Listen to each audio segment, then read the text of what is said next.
ये किसी माँ के गर्भ से नहीं पैदा हुए हैं। ये पेड़ पौधे जीव जंतु से उनकी ही भाषा में बात करते थे और श्रद्धालु उत्सुक थे कि आखिर बाबा के हाथ में प्रसाद कहाँ से आ जाता है। आज हम आपको भारत के एक ऐसे संत के बारे में बताना चाहेंगे जिनकी उम्र करीब 900 साल बताई जाती है। इनके बारे में बताया जाता है कि किसी माँ के गर्भ से नहीं पैदा हुए हैं बल्कि पानी से अवतरित हुए हैं। ये पेड़ पौधे जीव जंतु से उनकी ही भाषा में बात करते थे। देवरहवा बाबा, इनका जन्म अज्ञात है, यहाँ तक कि उनकी सही उम्र का आकलन भी नहीं है। ये उत्तर प्रदेश के देवरिया जिले के रहने वाले हैं। कहा जाता है कि वो करीबन 900 साल तक जिंदा थे। डॉक्टर राजेंद्र प्रसाद जी, महामना मदन मोहन मालवीय जी, पुरुषोत्तम दास पूज्य देवरहवा बाबा के यहाँ समय समय पर जाकर खुद को कृतार्थ किया था। बाबा अपने पास आने वाले प्रत्येक व्यक्ति से बड़े प्रेम से मिलते थे और सबको कुछ न कुछ प्रसाद अवश्य देते थे। बाबा मचान पे हाथ रखते थे तो फल फूल उनके हाथ में आ जाता था और लोगों को बहुत आश्चर्य होता था कि जबकि मचान खाली पड़ा था, मचान पे कुछ नहीं था और श्रद्धालु उत्सुक थे कि आखिर बाबा के हाथ में प्रसाद कहाँ से आ जाता है। उनके आसपास बबूल के पेड़ों में कांटे नहीं हुआ करते थे। बाबा कहीं भी जाने के लिए सवारी नहीं लिया करते थे।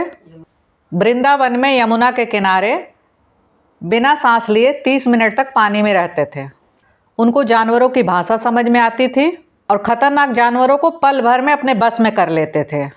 बाबा को सब पता रहता था कौन कहाँ उनके बारे में चर्चा कर रहा है। उनका नियंत्रण यहाँ तक था कि अगर वो नहीं चाहते तो बंदूक की गोली भी नहीं चलती थी। एक बार की बात है कि यमुना किनारे बाबा का डेरा जमा हुआ था। अधिकारियों में अफरा तफरी मची हुई थी। उस समय प्रधानमंत्री राजीव गांधी को बाबा के दर्शन करने के लिए आना था।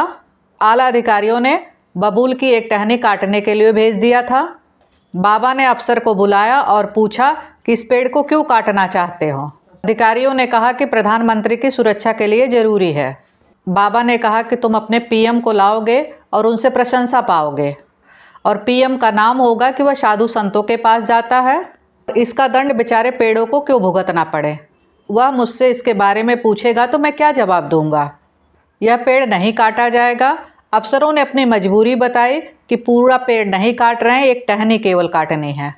बाबा ने कहा पेड़ तुम्हारे निगाह में है, यह हमारा सबसे पुराना साथी है जिससे हम दिन रात बात करते हैं। ये सुनकर अफसरों की चिंता बढ़ती गई। तब बाबा ने कहा कि घबराओ मत, हम तुम्हारे पीएम को ही आने से रोक देते हैं। पीएम 2 घंटे बाद वापस आ गए और रेडियो प्रोग्राम कैंसिल हो गया। कुछ हफ्तों बाद राजीव गांधी आए पर पेड़ नहीं कटा। चुनाव में जब इंदिरा गांधी जी हार गईं तब देवरहवा बाबा से आशीर्वाद लेने गईं। बाबा ने उनको हाथों के पंजों से आशीर्वाद दिया। वहाँ से आने के बाद इंदिरा गांधी जी ने अपनी पार्टी के लिए हाथ के पंजों का ही चिन्ह निर्धारित किया।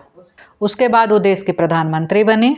डॉक्टर राजेंद्र प्रसाद की उम्र 2 ही 3 साल थी जब वो अपने माँ बाप के साथ बाबा के यहाँ गए थे।